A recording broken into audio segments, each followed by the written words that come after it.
Ever wonder who's out there making the world go round? It's truckers. Who unites baristas with coffee beans? Truckers. Who unites dogs with their favorite chew toy? Truckers. That's why Progressive offers truckers even more protection with Cargo Plus coverage to keep truckers moving right along. Quote truck insurance today in as little as 8 minutes at progressivecommercial.com. Progressive Casualty Insurance Company and Affiliates. Coverage subject to policy terms, limits, and conditions. Not yet available in California, New York, and Virginia. You're listening to this podcast, so I know you've got a curious mind. Here's a helpful fact you might not know yet. Drivers who switch and save with Progressive save over $900 on average. Pop over to Progressive.com, answer some questions, and you'll get a quick quote with discounts that are easy to come by. In fact, 99% of their auto customers earn at least one discount. Visit Progressive.com and see if you can enjoy a little cash back.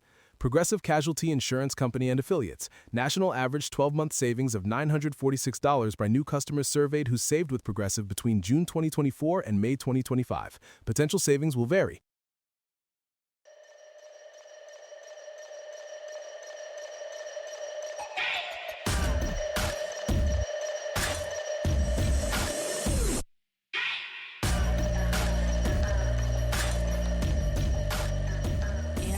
Six, seven, eight. We're back.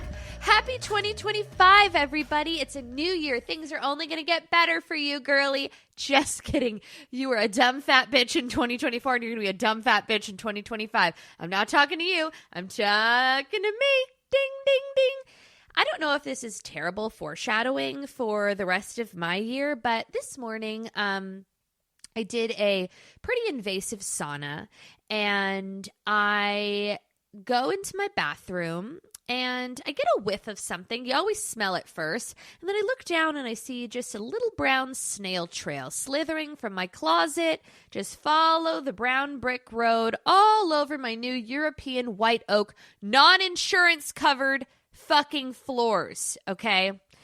And, I asked Andy to watch his child, for just a mere 45 minutes so I could detox, so I could sweat, so I could live my Melissa Wood Tupperwareberg life with a Y. Start the new year off right. And after some further investigation, what apparently happened is Andrew was too busy watching some fucking sporting event, which I can't even fathom that there is a sporting event for him to consume every single day of the fucking week. Every day there is a sporting event. And I ask you, how and why? Isn't there football season, basketball season, badminton season, wrestling season, golf season? Are there seasons, or is it ever occurring? Because this fucker, he's got that phone on his thigh everywhere we go, consuming some fucking game. And I look at him and I'm like, you should quit the music business and you should work at ESPN if you love it so much. Like, why are you watching, Arizona Community College basketball games instead of listening to your Charisma for Days wife talk shit about an innocent bystander? I don't understand. I'd rather him be watching little person gangbang porn, okay? On the reg. It's too many sporting events. It blows my mind, and he gets in a trance. And I know he's not listening to me because I'll be telling, a story that I get paid the big bucks for. And he's just barely blinking, and he goes, no way. That's so funny. No way. And I'm like, bitch, you're not even fucking listening to me. So, whatever fucking community college badminton game he was watching, left his son to do a sensory art project with Leo's fecal matter. Leo had explosive diarrhea, okay? And it was everywhere. It was everywhere. Why? Because Andrew fed him some yellow-tailed toro sashimi the night before. So it went out like liquid all over our freshly sanitized steamed carpets because I had to fucking sanitize, steam, Scotch guard, demoldify all the upholstery in this house, the drops, the sofas, the carpet. And before you say, Jackie, ew, carpet, I have the most gorgeous, mohair velvet carpet in my closet, okay? Because I just imagined stepping into my pale pink closet and rubbing my curly little biogelled toes in a thick carpet wave, okay? Now it needs to be ripped out because there is feces so just embedded in said carpet. Poop everywhere. So, Clyde found her way into the closet and just smushed said fecal matter. We're starting off with a bang this year. This is a wonderful intro. Just poop everywhere. Fecal matter everywhere. On his hands, on his body, in the carpet, on the walls, on my brand new European oak non-insurance covered floors, okay? Just handprints, footprints, knee prints, all over the place. All the while, Andrew's just, tracking his fantasy football league. I wanted to run him over with my fucking car, but I didn't because I'm practicing just new methods of communication, and I just stood in the den. I looked at him for about 15 seconds before we made eye contact. She looks up and she's like, "Hey, babe." And I'm like, "Hi, Andrew. How are you?" He's like, "Good. What's going on?" And I'm like, and he's like, "What is that?" And I'm like, and then I point down on the ground. He sees the fecal trail, and I said, "Andrew, I am so sorry to burden you, but I very brazenly asked for 45 minutes of mama time. Okay, mama bear, me time. New Year, who dis?" And in the matter of the last probably 6 minutes, while you were deeply invested in some sad football game, your son, found his way into the closet and built sandcastles out of Leo's feces, and now it is covering all of our new floors. So I'm going to take a meditative jacuzzi for 14 minutes, and by the time I get back inside, all the fecal matter must be gone, or else. And then I exited stage left, sat my ass in the jacuzzi, took 18 deep breaths whilst imagining greener pastures of a life fuckless and free without my husband and my child. And then I came back inside and it smelled of Clorox and happy wife, happy life. So that's where we're at. Hopefully, it's only uphill from here, except it's not because I'm going to a Rams game today. Hook 'em horns! Okay, nobody gives a flying fuck about my fecal morning. Let's just dive back into what's really important, and that would be the Jason Baldoni, formerly known as Justin Baldoni, and Blake Lively saga. Now, last week when I was sitting with Max, things were different. We didn't know then what we know now. And to be honest and uncurated and unfiltered, when a situation like that presents itself and you're behind a microphone, we believe victims. We support the women. That's what we do in 2024 and in 2025. So obviously, hearing that she filed this sexual harassment claim and nude videos and pornography and, just her personal boundaries being crossed, we were presented one side of a story, and quite frankly, as a lassie behind a microphone, it's a good look to just support women, as we should. We gotta rally for those bitches. I'm not gonna march for them, but I'll rally for them, just given what we were presented with. Now, this week, we are presented with a very different story. We know that the text messages were altered, small details that really do change the communication and the narrative of the truth.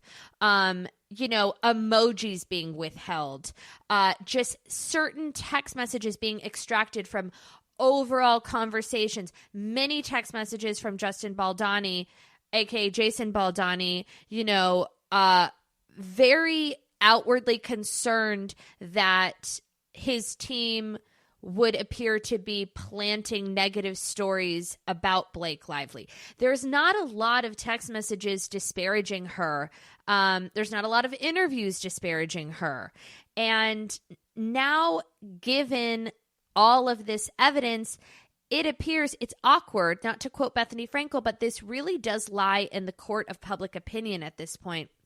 And what I'm seeing is that most people are, I don't want to say siding because that seems divisive and sophomoric, but most people are leaning towards Justin Baldoni in this case, because he's releasing every text message. He's filed a lawsuit against the New York Times.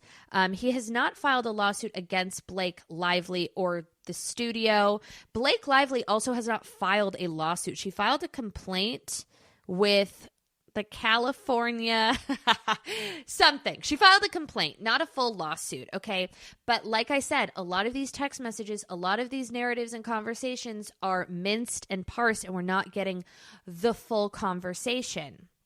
I do think that this is what's interesting about this. Now, historically speaking, women are categorically oppressed and not heard. If we're looking at like an overall theme of the way that the media treats women, this is a very interesting case, because if we're talking about power dynamics and we take gender out of the situation, Blake Lively is a Hollywood heavy hitter, okay? Her husband is Ryan Reynolds, and they hold a lot of pull in the media, in Hollywood, in the biz, as they say.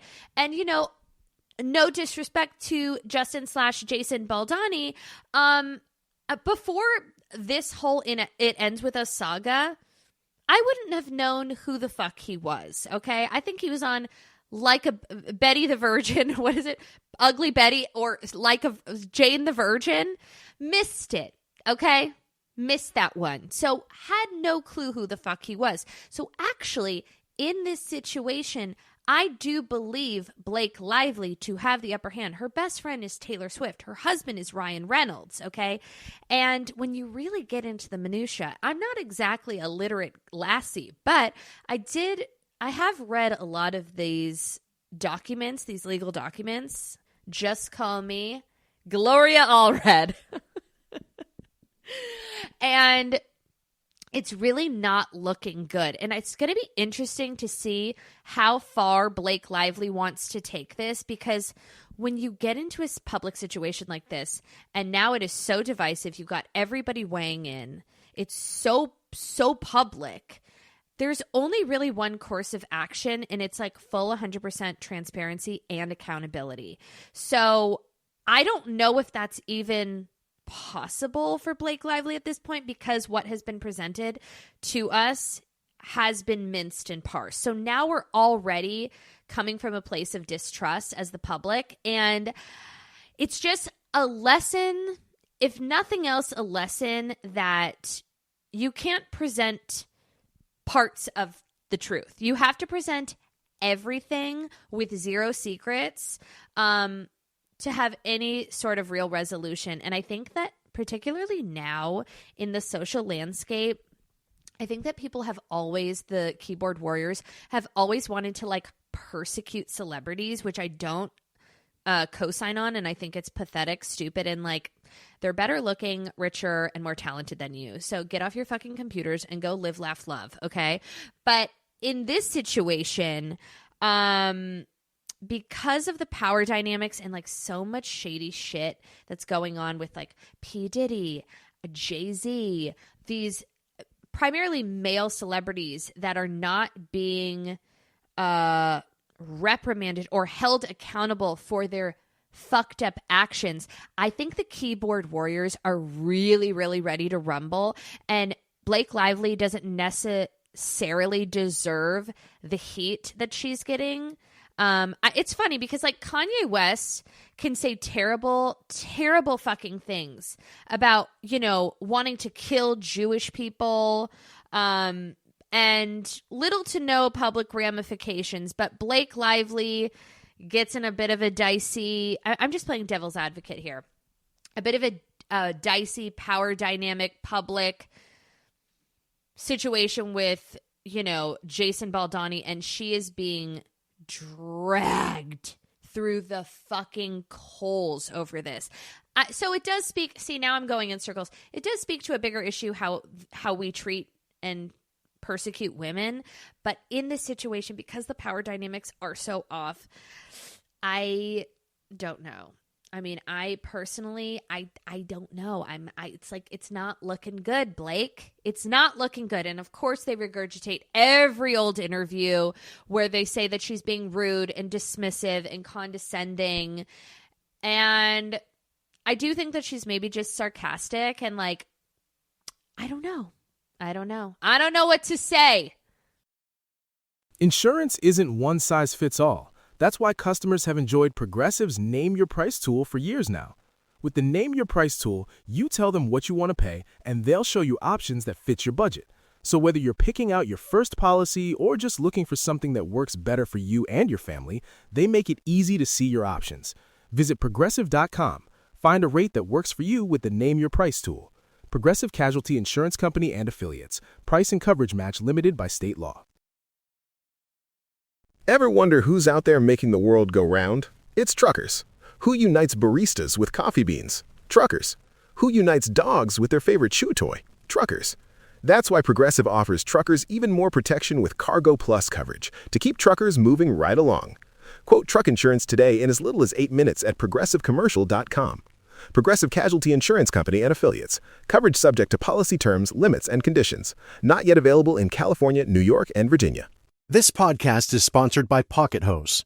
Hi, I'm Richard Karn. Homeowners, listen up. Before Pocket Hose, garden hoses were heavy, bulky, hard to carry, and always kinking. Then Pocket Hose changed all that. It's the American invention that made watering lighter, easier, and smarter. And now, the world's #1 expanding hose has gone ballistic. Turn on the water and watch it grow from a compact hose into a full-length, powerful hose. Turn off the water and it shrinks right back down, making it easy to carry and easy to store. But now it's even better. With a tough ballistic-infused outer sleeve, a pocket pivot that helps reduce kinks at the spigot, thicker washers to help resist leaks, and UV protection to fight sun damage. And for a limited time, you'll get 2 free gifts, a 360-degree pocket pivot and a thumb drive nozzle. Just go to pockethose.com/podcast. That's pockethose.com/podcast for your 2 free gifts with purchase. pockethose.com/PODCAST.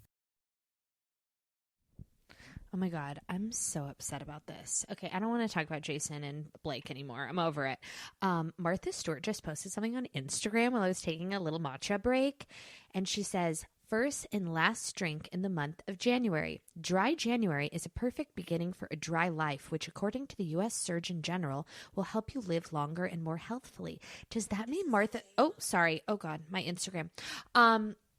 Does that mean Martha Stewart is going sober? Because she really is my guiding light. Dry January makes me a little bit uncomfortable, if I'm being totally honest. I am participating. I'm doing a moist January where I'm only drinking Friday and Saturday. Here's my truth, okay? And it's not lovely to say because it's just, I feel like people think that I'm sloshing back teenies. I slosh back 1 martini. If I have more than 1 drink in an evening, now granted, it is a massive cup of vodka, okay? It is a super tanker martini, but I very, very, very rarely have more than 1 drink in an evening. Never, almost. I would say maybe 2 days out of the month, I will have more than 1 drink in an evening. I very much so love putting my child down, having Andrew put a gorgeous, frothy, violently shaken martini in front of me while I sit by the fireplace and watch 3.5 hours of vintage Real Housewives. Like, that is the extent of like my drinking relationship. So, it doesn't feel excessive to me. Therefore, I don't like the idea that I have to like really cut it back because I feel like it's already very much so controlled and cut back. Just the ideal of like nothing feels oppressive to me. So I will be partaking in like a damp January, just Fridays and Saturdays. But normally like I will have a cocktail every single night. Most nights, I would say. But, I'm getting served a lot of dry Jan content and a lot of mocktails. I don't want a sparkling mojito out of a can. I just don't. Like, that doesn't feel appetizing to me at all. I will say, for people that are participating in Dry January, like, good for you. Love that for you. But when I was pregnant, I would make mocktail espresso martinis where I would just take decaf espresso. I would put maybe like coconut milk or like some type of a creamer and a little bit of like simple syrup. And then I would just shake it up and like put it in a martini glass with like a couple chocolate covered espresso beans. And it would be like foamy and delicious. And I'm just saying, it's a nice option. I don't want to drink a mocktail out of a can. Okay. I don't want to fake rosé. Like, that's gross. Just drink water, okay? Or just cry yourself to sleep. So boring. Martha Stewart needs to stay on the sauce. Speaking of Martha Stewart, okay, sharp right. Meghan Markle, little Meggykins, okay? Has she been withholding the jom from us? And I understand there was a patenting issue. The name of her alleged jom, the jom that never was too close to a Harry and David project, whatever. So she had to put the kibosh. She had to abort the American Riviera Orchard Jam, which, by the way, like, I'm never going to get over the fact that Meghan Markle's first hero product was going to be some fucking strawberry preserves. Like, I'm going to take on Smuckers. Like, she's going to be at the Montecito Farmers fucking market slinging jam and the PR boxes with all the lemons. To even have the audacity to send out PR boxes to the likes of like Kris Jenner, Gwyneth Paltrow, Ellen DeGeneres, whoever, and you don't even have the product in the fucking pipeline, and you don't even have the fucking patent, it speaks to a bigger issue with Meghan Markle that I'm not really going to get into. But here's what's exciting. Come January, I think it's in January. It might be the 14th. I'm going to check it. We'll fact check it. In the next couple weeks, Meghan Markle has a show coming out on Netflix that's called With Love, Meghan. I saw the trailer a couple days ago. My asshole prolapsed. And I mean, if I was ever even considering a dry January, I was just lusting for a bottle of anything. Anthrax, horse tranquilizers, because I just couldn't believe my retinas and I couldn't believe my eardrums. You have to watch the trailer just to understand what I'm talking about. First of all, she hits you with a festive ice cube. It's like a dandelion ice cube, which if you listen to last week's episode, you know how I feel about a festive ice cube. It's so laborious, it's so tacky, and it's just fucking stupid, okay? It's stupid. Secondly, the drizzle of the olive oil and the spin of the crudité, like, my body can't take it right now. My adrenal glands can't take Meghan Markle's cooking show right now. She's like, I've always loved making ordinary things beautiful with a sense of wonder. Like, ma'am, you put hummus in a bowl and you hit it with a microgreen. I would like to propose Netflix. Call me, okay? A limited after show series starring said fluctuating Jackie Schimmel called With Hate, Jackie, because I am Martha Stewart adjacent. I just don't broadcast it because I'm not an asshole. I'm roasting the chickens. I'm making the cocktails. I'm doing the caviar, okay?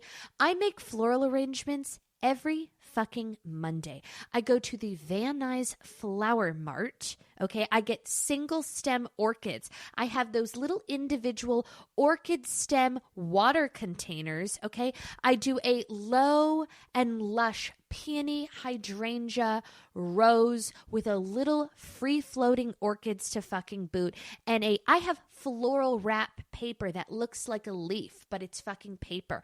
I have the formaldehyde foam floral blocks. I'm doing all of the things. You should see my curation, okay?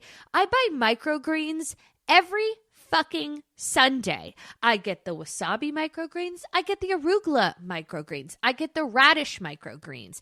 I get the broccoli microgreens. I'm sprinkling. You know what I did this morning? Megan, I made my son my very own recipe of protein forward ricotta motherfucking pancakes. I made a Dutch baby 2 fucking days ago in a cast iron, okay, with limon. But guess what, Megan? I'm not romanticizing the mundane. I'm not hitting you with a wonder. It's not even your kitchen. It's not even your kitchen. It's not even her fucking kitchen.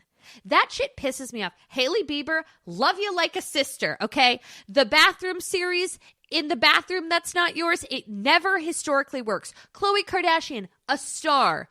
whatever that show she did on E or Freeform or whatever, VH1, where she's sitting in her fake kitchen with her fake cookies in her fake living room. It doesn't work. It's inauthentic. Megan, nobody gives a flying fuck about your strawberry olive oil cake. Where's the jam? This podcast is sponsored by Pocket Hose.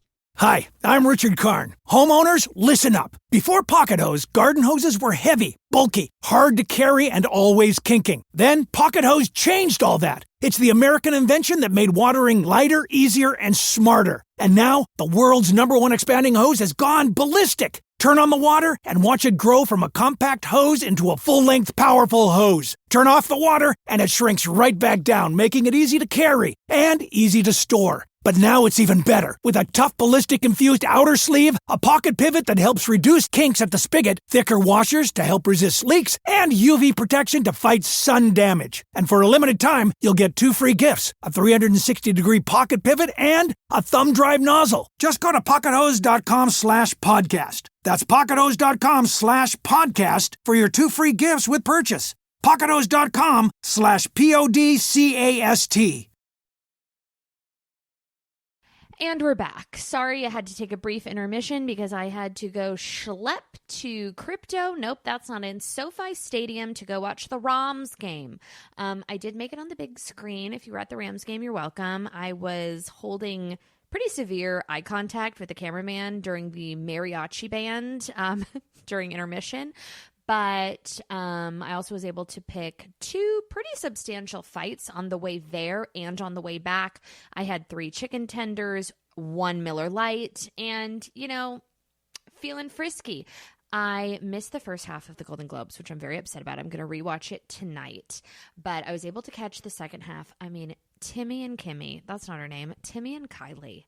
The love, the chemistry popping off the pages, okay? She's in like a slinky chainmail silver slip dress, minimal jewelry, never looked better. Timothée Chalamet's in a little shrinky-dink scarf.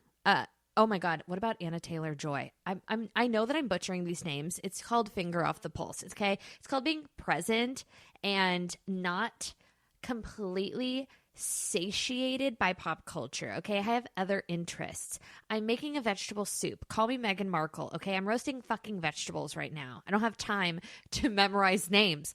Anya Taylor-Joy, she's so beautiful. She always looks great, okay? And I shouldn't have to insult your durability yet again by prefacing this, red carpet rundown brought to you by my terrible personality. I shouldn't have to preface this by saying everyone's talented, everyone's gorgeous. We're not attacking them personally. We're just attacking an exterior layer that doesn't even really belong to them. And it really isn't that deep. Granted, do I look like a swamp monster? Yes. Did I also just go to Sugarfish earlier? And the woman next to me who would not shut the fuck up, okay? I got there at 11:30. She had 3 glasses of Sauvignon Blanc. She had a fake Fendi bag. And she had the audacity to ask me if I got my gorgeous new, wildly sourced, pale yellow, I believe the color is ice cream or buttercream, sold out Bottega Veneta capacious hobo bag. She says, "Did you get that from Shein?" I said, "No." Why don't you go get hit by a car? Okay. I swear to God, did you get that at Shein? I was like, did you get run over by a semi-truck? Because you're fucking busted, okay? And you reek of Sauvignon Blanc, but I'm minding my business, not saying anything, and you've just insulted hours of bleeding out behind a microphone, okay, to just validate myself with some materialistic good. And you just took a big old shit in my hobo bag. So thanks, bitch. Oh, and she just kept talking. And then I was looking at pictures of Clyde. And then she was like, oh my God, he's so cute. She was looking at my phone. Then I was doing a little online shopping. I'm trying to find this, I need it on sale, but a micro mini Rabanne long sleeve silver dress with a coordinating mixed metal neckline because I've got a couple parties coming up, and she just kept looking over and she's like, oh, that's cute. Oh, that'd be great. My daughter would love that. And I was like, bitch, have another Sauvignon Blanc and shut the fuck up. Thank you so much.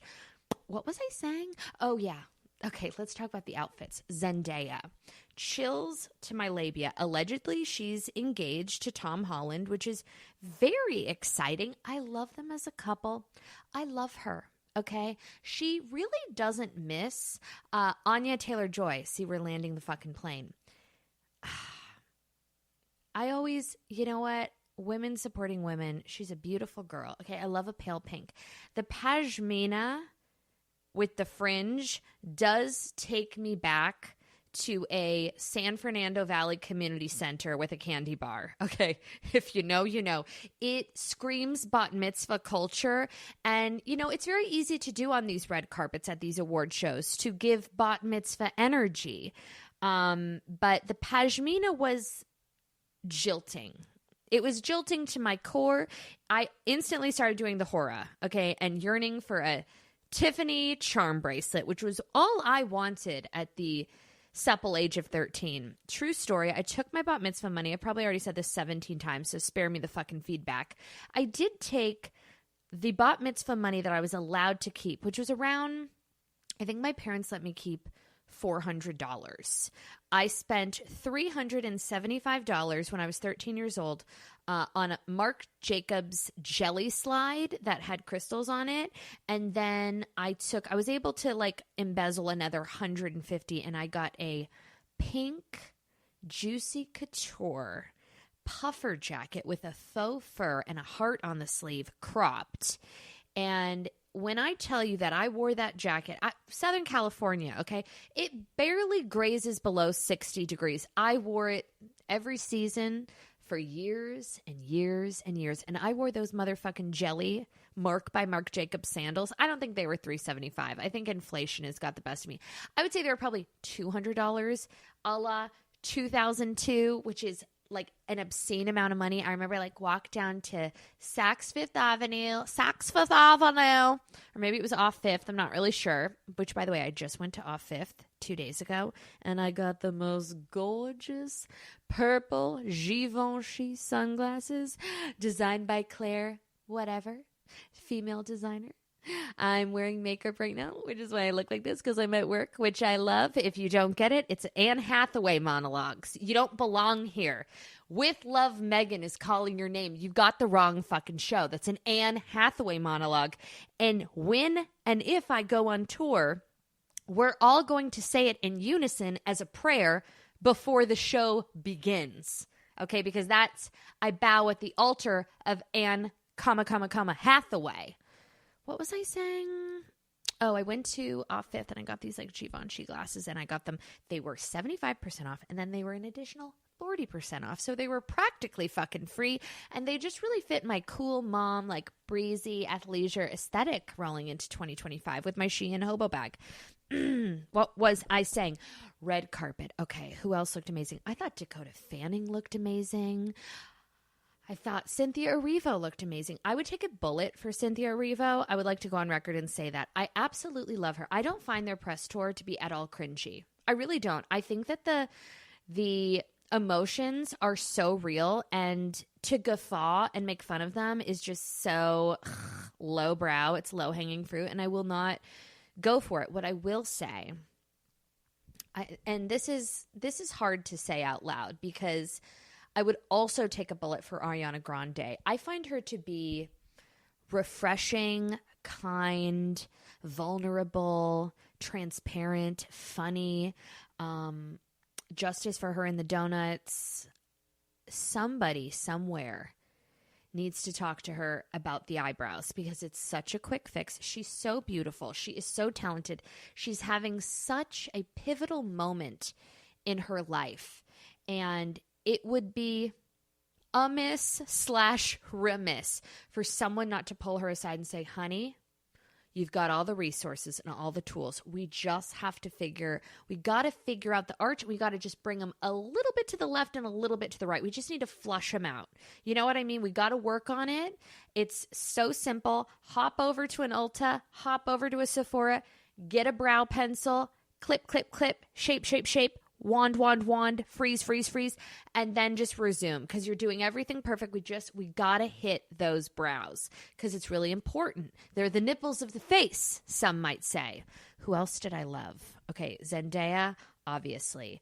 Kathy Bates. Kathy Bates could run me over with her car, okay, and then reverse and run me over again, and then power forward and run over the rest of my family, and I'd be like, she's perfect. Was she wearing the Spanx high heels, or was she just wearing a sensible Sketcher with arch support? Either way, don't care. I support her. Who else did I love? Who did I? Oh, Emma Stone. Who the fuck? Wait, I'm gonna talk shit about her for a second. Who the fuck looks that good with that haircut? She's a goddamn bitch. Okay. She's a fucking bitch. I texted her this morning with a picture of her hair, and I just said, what did I say? You're a fucking bitch for looking this good with this hair. Do you know? Close your eyes and imagine yourself with that fucking hair. Right now. Everybody listening at home, close your fucking eyes, okay? With those fucking eye bags. It's been a long 7 days from January 1st to January 8th. Or what's the date? Time doesn't exist. Imagine shaving your head, okay? Weathering the storm, having it grow out, and then looking like that. It's fucking annoying. It's irritating. I loved Kylie. I loved. I'm at a loss. Hold on, let me Google this very quickly. I mean, love is a strong word, but I'm just not going to, eviscerate anybody. I thought that Nikki Glaser, I thought she did an amazing job. I thought the outfits, there was a couple outfits that I was like, no, now I got to, everyone's going to get mad at me over that. But you know what I said? I'm going to stick with it, okay? It's an even fucking playing field here. I thought Selena Gomez looked lovely. I think she really was leaning into her, starlet moment, if you will. Who else did we love? Miley Cyrus is just as cool as they come. She's in Celine. She's got a little updo. She's giving cutouts. The body is sculpted to perfection. She's wearing sunglasses. I thought Nicole Kidman looked, baby girl, give me a glass of milk. So fucking hot. I mean, the hair is ridiculous, but she's given us so many wigs. Why stop now? It's backless. It's silver. Zendaya, like I said, stunning. Angelina Jolie. Okay. I mean, we've been over this so many times, but the grayish hair, just go, we don't need a highlight from her. She's so beautiful. The face is just perfection. Adriana Papel called, and she wants her Mother of the Bride dress back. It's just, you know what? It's terrible is what it is. Cynthia Erivo, who's she wearing? Louis Vuitton? I don't know. I don't care. She looks great. Zoe Saldana in that chocolate brown. Zoe Kravitz, that face. Can't deal with it. Kate Blanchett. Kate Blanchett could slap me across the face, and I'd never say a bad word about her. She is perfection. Glenn Powell. He's what sculpted mashed potato face looks like for me. I know that everyone thinks he's so fucking hot, and everyone has such a lady boner for him. I don't forgive him for Anyone But You. If you have not seen that movie with Sydney Sweeney, you need to run, don't walk. It is, with all due respect, the worst romantic comedy that I've ever seen in my entire life, because it's not objectively terrible, but it's so not funny, and it's very bad. Dakota Fanning, perfect. Salma Hayek, stunning. Ariana Grande, I get it. People did not like this look, okay? I believe it was vintage Givenchy. Don't make me do the Anne Hathaway speech again. I'm not going to do it. She's wearing gloves. We have to figure out these eyebrows for her. Somebody, somewhere. It's all out of love. Pam Anderson, okay. Dwayne Johnson in purple. Mindy Kaling, seen it all before. Kate Winslet could shoot me in the face. I would take a bullet for Kate Winslet. No notes. And Kate Hudson, was she singing? Oh God, Oive's Mirror. I'm not going to get into it. Anyways, that is my red carpet rundown for you. Wait, Kerry Washington and Balenciaga with the pink. I can close my eyes and I know what she was trying to do. Why are people still wearing Balenciaga? I'm never going to understand this. It's not It's not happening anymore. It just feels like a bold statement. And did she say on live television something about someone being an ignorant bitch? I saw that somewhere. She was presenting with Andrew Garfield. Rare. There we go. What do you do when someone's like a babe? Is that what it is? Meow. I don't know. Woof. Nay. I don't know. Anyways, they were presenting an award. And she said something like, and this next award goes to you ignorant bitch. I saw that on TikTok and it was bleeped out, and I don't know if it's real or not, but if so, low-key funny. But maybe we just put Balenciaga to rest until they replace the problematic person, the creative director that did that campaign, like with child pornography. It's not great. Also, when are we just going to acknowledge that Balenciaga is not cute? Like the shirt on the shirt, the 15 tank tops over a t-shirt for $7,000, the IKEA bags, the weird, I'm done with you. I want to forgive you and I want to forget you. I consigned you and I'm done with you now. Carrie, hello.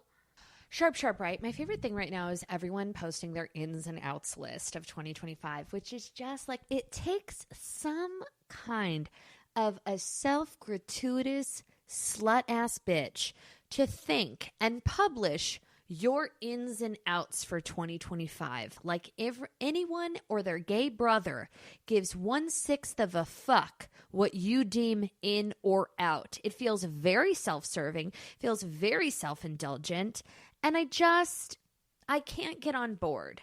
But in a moment of despair, couple nights ago, I tried to draft my own list, and I would like to share it with you. Okay. Ins and outs for 2025. Ins for me would be aliens, toxins, focaccia bread, being confrontational with strangers, illegally parking, picking fights for fun, ding, ding, ding, light cyberbullying, real fur, outsourcing everything, talking shit about people very loudly, very proudly. Cynthia Erivo's earrings. I feel like we're really focused on the nails, but we're really not paying attention to her earring game, which is superiorly strong. Potato skins, the color silver, and short nails. Okay. Thank you. Outs for 2025, swimming, food restrictions, microplastics, V-neck t-shirts. Oh my God, I'm wearing a V-neck t-shirt. Oh my God. And I'm like not wearing a supportive bra and I totally forgot I was on video. You're welcome. Wearing heels just anywhere, done. Crossbody bags, always. Social media, panty lines, no-show socks, and breakfast sandwiches. That's all I got. I'm not a breakfast sandwich person. I'm not a breakfast burrito person. If I'm going to indulge, I'm making a Dutch baby with hate or a just a good old bagel. I don't classify that as a sandwich. That's a bagel. And there's a difference. Don't be fucking anti-Semitic. The internet is also ablaze because they think that Demi Moore, whose speech was deeply moving in my humble opinion, although I didn't love the dress. I don't love that color on anybody. I just don't find it to be as flattering as a gold or a silver. And you're talking to someone who loves a Gilver. But I don't know. It wasn't for me, but God bless her. She's stunning. And, the substance, I've tried. I've got 40 minutes left. I don't know if I have the stomach for it. It's hard for me to digest. Just like visually, I don't know. I can't get there. But congratulations. People are upset because it appears that in some of the footage, behind the scenes footage at the Golden Globes, she approaches the table and is talking to Elle Fanning, and Kylie Jenner kind of looks over her shoulder and says, congrats. And Demi Moore doesn't really acknowledge the sentiment. Here's the thing. That's okay. Okay. I understand that in certain social stratospheres, not everyone's going to get a gold star on their forehead, okay? Demi Moore is a movie star. She's an actress that's been around forever. Kylie Jenner is, by the way, I fuck with Kylie Jenner hard. I think she's a star, okay, in her own right, but in a very different quadrant of the entertainment business. So, she's not an actor. She's not a thespian. She's there as Timmy Chalamet's date, and it is what it fucking is, okay? It's no harm, no foul. I don't think it's that big of a deal. If everyone wants to get all hot and bothered and, blaze her up on TikTok, let's not overshine her moment for like probably a totally innocent snub. And you know what? To be snubbed by Demi Moore at a Golden Globes, table while you're having your Nobu sashimi, what a joy. What a gift. Who cares? Kylie's going to go home and wipe her tears with, dollar bills. She's a fucking billionaire. She's a CEO, if you will. She's going to be just fucking fine. If I was in an environment like that, okay, and I went up to someone and they didn't give me the time of day, it would only make me like them more. Okay? It would only make me like them more. Let me remind you, okay? When I was a intern at Extra TV, okay? Extra, Lauren Sanchez worked there. And I will never forget it. And it only made me like her more. It was like maybe my second day, and they had bagels every morning. And I was loading up a bagel, okay? Not a breakfast sandwich. Once again, don't be anti-fucking Semitic, okay? Give us our bagels. It's all we have. So I was having a bagel and schmear, and she walked in, and she gave me a smile, and she said, "Don't forget, eating is cheating." And then she gave me a wink, and she walked out the kitchen. And it has really stuck with me. And I just was like, that's a star, okay? She's got her biogel talents clinging to relevancy, okay? She's not letting go of that mic. She would look at any young intern that's a female, like they're gunning for her job. And guess what? We weren't. I wasn't. I'll just say that. No fucking way, okay? Would I like her job now? In a neoprene on a yacht in St. Bart's for Christmas? Yeah, I would go for that job. The Extra TV correspondent gig, I think I'm good on that one. Thank you so much. Thank you so much. Eating is cheating. Oh, God. I need to get a tattoo. I need to get that on my fucking lower lip. Isn't it crazy that people, love the snow? I was thinking about that yesterday for, hours. It just blows my mind. They actively pursue visiting and partaking in snow. It's so cold. It's so wet. It's so schleppy. I'll never understand it. You like the snow. You want to be in the snow. You're choosing to vacate to snow. I tried going skiing. It was during COVID, and we did a big trip with all of our friends to Deer Valley. Where were we? Deer Valley? I don't know. Yeah, Deer Valley in Salt Lake City. And it was gorgeous. Listen, I love the après ski life. I want the chili. I want the cocktails. I like the outfits, kind of. But the idea of schlepping that equipment, okay, even if someone's fucking helping you, getting on a suspending bench and then having to jump off, barely just beating, paraplegicism, okay, risking your fucking life to then hurl your body down a cold mountain, okay, with fucking goggles on, and you're both freezing and sweating, okay, and ice is flying at your mouth, and your tits are frozen, and if you have to pee, you have to take off 18 layers of clothing. It's just a little bit too laborious for me, and I'm realizing in this state of my life, I just don't want to pretend that I like doing something that I don't like to do. Jackie, when have you ever done that? I don't know, kind of never. I mean, I'm pretty open about complaining. My favorite thing to do on a group trip with my friends is when an activity is taking place that I clearly don't want to be a part of. I like to ruin the energy of the whole experience by complaining violently, and it's kind of become my role in the group trip. I kind of usually don't participate, but in the off chance that I'm forced into participation, I like to very vocally try to ruin everyone's experience by presenting counter arguments for why it's not great, and I like to try to change the culture of the activity into one of disappointment. And I've done it time and time again. I didn't do that yesterday at the Rams game because I was just, it was very close proximity. And we went with, oh my God, I'm just picking my nose. It's fine. I have a lingering bug. It just keeps coming back. A bat in the cave, if you will. She's clear. She's fine. We went with Stassi Schroeder and her husband, Bo. And it was so nice. I mean, she was crying about Wicked at one point. She was like, when I watch Wicked, but then seeing it through my daughter's eyes. I'm like, Stassi, I'm barely fucking here, okay? You've got me pretending to know what's going on at this football game, and now you're crying about Wicked, okay? And I haven't even finished one chicken tender. I need more alcohol for this type of conversation on a Sunday. I don't speak to people on Sundays. It's God's day, okay? I'm hibernating. But I love her so much. And I'm like, wow, this is where we're at. This is where we're fucking at. But what was the point of that conversation? Oh, no, I just like went with it. I put the merch on. I did the thing. Every time I heard noise, I just cheered. They're like, nope, that was the Seahawks touchdown. And I was like, goal. Pretending is hard for me. It really is. I'm not going to do it.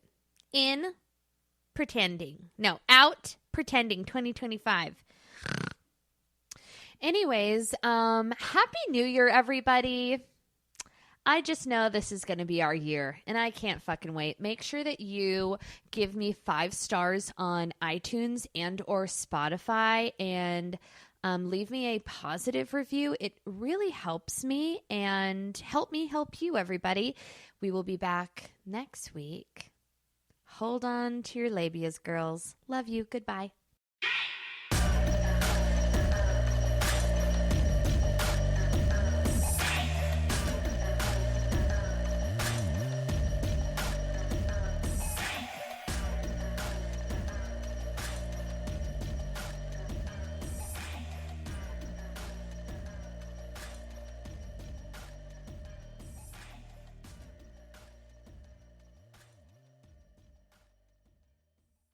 Most people don't realize how much their personal information is being bought and sold every day. Data brokers are making billions, pulling details about you from public records and the internet, and then packaging and selling it, usually without your consent. That's how your information lands in the hands of scammers, spammers, even stalkers. It's why you get endless robocalls and why ads seem to follow you everywhere. That's where Aura comes in. Aura actively removes your data from broker sites and keeps it off. They also instantly alert you if your information shows up in a breach or on the dark web. But Aura goes beyond data protection. With one app, you get a VPN, antivirus, password manager, spam call protection, dark web monitoring, and even up to $5 million in identity theft insurance, all backed by 24/7 US-based fraud support. Other companies might sell just credit monitoring or just a VPN.